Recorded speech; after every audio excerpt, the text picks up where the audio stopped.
नमस्कार साथीहरू। नेपालको पूर्वी तराई सप्तरी जिल्ला धार्मिक, सांस्कृतिक र ऐतिहासिक रूपमा निकै समृद्ध यो भूमिमा थुप्रै धार्मिक स्थल छन्। तर आजको हाम्रो गन्तव्य हो भारदह क्षेत्रमा रहेको प्रसिद्ध कंकालिनी माईको मन्दिर। राजविराजबाट पूर्वतर्फ यात्रा गर्दै जाँदा पुगिने यो स्थल पूर्व पश्चिम राजमार्ग नजिकै रहेको छ।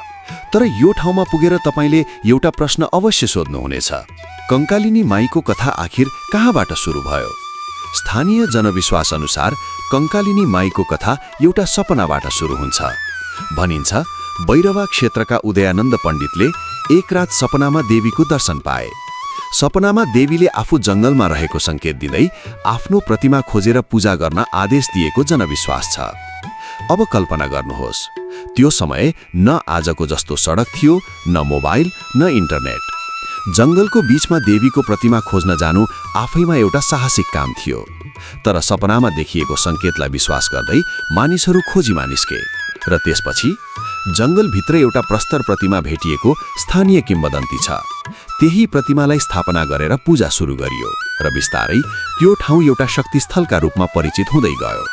तर यहाँ अर्को रोचक प्रश्न आउँछ, देवीको नाम कंकालिनी नै किन? स्थानीय धार्मिक विश्वास अनुसार देवीको प्राचीन प्रस्तर प्रतिमामा शरीरको हड्डी वा करङ जस्तो आकृति देखिने भएकाले उनलाई कंकालिनी भनिएको बताइन्छ। यही नामसँग जोडिएको रहस्यले पनि यो मन्दिरलाई अरू धार्मिक स्थलभन्दा फरक बनाएको छ। तर एउटा कुरा याद राखौं, यी कुराहरू मुख्यतः स्थानीय किम्वदन्ती र धार्मिक जनविश्वासमा आधारित कथा हुन् र सायद यही कारणले कंकालिनी माईको कथा पुस्तौंदेखि मानिसको मुखबाट अर्को पुस्तासम्म पुगिरहेको छ। यसको विशेषता चाहिँ के हो? यहाँ पूजा गर्नको लागि पूजा गर्दाखेरि के हुन्छ भन्ने विश्वास छ? के हो यसको विशेषता चाहिँ? यहाँ तपाईको भगवतीको यहाँ हाम्रो जुन छ नि यो कंकालिनी नाम जुन पढेको हो त्यो कोनीको यो भाग भगवतीको एउटा अंश यहाँ गिरेकोले यसलाई कंकालिनी भगवती मन्दिर भनेर कंकालिनी भगवती भनेर जो प्रख्यात छ। यो पूर्वाञ्चलको हाम्रो सप्तरी जिल्लाको यो कंकालिनी मन्दिर थुप्रै प्रख्यात छ। यहाँ भक्तजनहरूको जुन भाका गर्छ यहाँ आएर त्यो सबै भाकाहरू पुरा हुन्छ अनि सधैँ यो मन्दिरको भक्तजनहरूको सङ्ख्या वृद्धि भइराखेको छ। अरू भक्तजनहरूको सहयोगले यो चन्दाले यो यत्रो मन्दिर जुन बनेको छ यो सबै भक्तजनहरूको चन्दाले यो मन्दिरको निर्माण भएको छ। यहाँ कुन कुन समयमा चाहिँ ठुलो मेलाहरू लाग्छ? यो खास गरेर तपाईको बडा दशैं जुन हुन्छ नि घटस्थापनादेखि फुलपातीसम्म यो भयङ्कर भिड हुन्छ। 10-20 हजारको छागर खसीको बलि हुन्छ नमीसम्म। 7 दिनको 8 दिनको जुन हुन्छ 8 दिनको भित्रमा 10,000 15,000 खसी बोकाको बलि हुन्छ। नमी दिन यहाँ सबैभन्दा यहाँ यस मन्दिरको सब भन्नु मेन कुरो हो यो हाम्रो राङ्गा बलि जुन हुन्छ प्रत्येक साल तपाईको 800। आज यहाँ देखिने मन्दिर नेपाली प्यागोडा शैलीमा बनेको आकर्षक संरचना हो। मन्दिरमा पुग्ने बित्तिकै सबैभन्दा पहिले तपाईको ध्यान तान्छ यसको बहुस्तरीय छाना र धार्मिक वातावरणले। बिहानको समयमा घण्टीको आवाज, धूपको सुगन्ध, फूल र प्रसाद बोकेर आउने भक्तजन र देवीको दर्शन गर्न लाम लागेका मानिसहरू, यी सबै दृश्यले एउटा कुरा स्पष्ट भन्छ, कंकालिनी माई केवल एउटा मन्दिर होइनन्, यो मानिसहरूको आस्थाको केन्द्र हुन्। कसैका लागि यहाँ देवी भनेको शक्ति हुन्, कसैका लागि आशाको केन्द्र, कसैले आफ्नो परिवारको सुख शान्तिका लागि पूजा गर्छन्, कसैले मनोकामना पूरा होस् भनेर भाकल गर्छन् र कसैले वर्षौंदेखि चलिआएको पारिवारिक परम्परा निभाउन यहाँ आइपुग्छन्। यही विश्वासका कारण नेपालका विभिन्न ठाउँबाट मात्र होइन सीमा पारीका क्षेत्रबाट समेत श्रद्धालुहरू आउने गरेको पाइन्छ।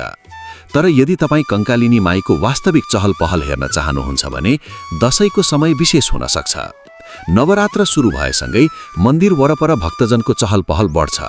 टाढा टाढाबाट मानिसहरू आउँछन्, पूजा हुन्छ, देवीको जय जयकार सुनिन्छ र पुरै भारदह क्षेत्र धार्मिक वातावरणले भरिन्छ। बचपनैदेखि बुवा बाजे गर्नुभएको थियो, त्यसपछि मैले गर्न लागेँ। यो कंकालिनी मन्दिरको धार्मिक विशेषता चाहिँ के हो? किन मान्छेहरू पूजा भक्तजनहरू किन पूजा गर्न आउने? अब यो कङ्कालिनी मन्दिर देउती माता त धेरै पुरानो हो, 400 सवा 400 वर्ष पुरानो बुझ्नुभयो। यो कङ्कालिनी मन्दिरमा भाकल जसले पनि जे गर्छ बुझ्नुभयो शुद्ध मनले उसको पुरा हुन्छ। त्यसै कारण मान्छेले आस्था बढेको छ अनि पूजापाठ गर्न आउँछ।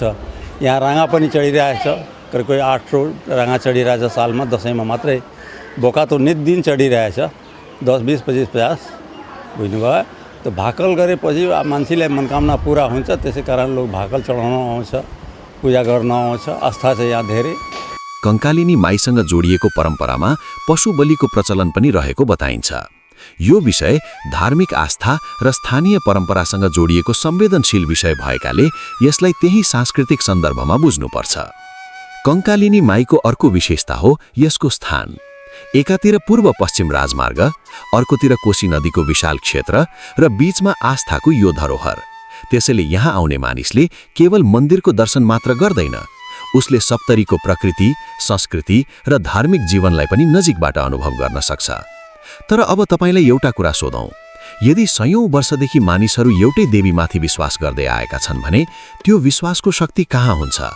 ढुङ्गाको मूर्तिमा, मन्दिरको संरचनामा वा मानिसको मनमा? सायद यसको उत्तर हरेक भक्तजनसँग फरक होला। तर एउटा कुरा निश्चित छ, कङ्कालिनी माईको कथा केवल एउटा पुरानो मन्दिरको कथा होइन। यो कथा हो विश्वासको, यो कथा हो परम्पराको, र यो कथा हो पुस्तौंदेखि हस्तान्तरण हुँदै आएको सप्तरीको सांस्कृतिक पहिचानको। उदयपुर रामपुरबाट। रामपुरबाट? हजुर। कति टाढाबाट आउनुभयो? टाढा 2-3 घन्टाको बाटो। ए यहाँ चाहिँ किन यहीँ आउनुभयो त? होइन, यहाँ भाकल गरेको थियो, त्यही भएर। भाकल गरेको थियो? भाकल गरेको थियो, त्यही भएर आफूले चिताएको कुरा पुग्यो, अनि त्यही भएर। भाकल पुरा भएपछि आउनुभयो? ए कति वर्ष अगाडि भाकल गर्नुभयो? 5 वर्ष अगाडि गरे हो। 5 वर्ष पछि आयो। ए कस्तो खुसी लाग्छ तपाईँलाई? एकदम खुसी लाग्यो। के लिएर आउनुभयो भाकलमा पुरा गर्न? दोकान लाग्यो, अनि त्यस पछाडि अब म राजविराजबाट। राजविराजबाट आउनुभयो? पहिला पनि आउनुभएको थियो मन्दिरमा? पहिले पनि आएको। ए अनि यहाँ खास के को लागि आउनुभएको तपाईँ? भाकल गर्नुभएको थियो अथवा के थियो? भाकल होइन, यतिकै अब पूजापाठ गर्नलाई। ए सधैँ आउनुहुन्छ? सँगै होइन, अब सधैँ आइरहनुहुन्छ बेला बेला? बेला बेला चाहिँ। आज हामीले कङ्कालिनी माईसँग जोडिएको सपना, किम्वदन्ती, धार्मिक आस्था र मन्दिरको इतिहासबारे जान्यौं। तर तपाईलाई के लाग्छ, कङ्कालिनी माईको सबैभन्दा रोचक कुरा के हो? देवीको उत्पत्तिसँग जोडिएको त्यो सपनाको कथा, कङ्कालिनी नामसँग जोडिएको रहस्य, वा पुस्तौंदेखि चलिआएको मानिसहरूको आस्था? कमेन्टमा आफ्नो विचार लेख्न नभुल्नुहोस्।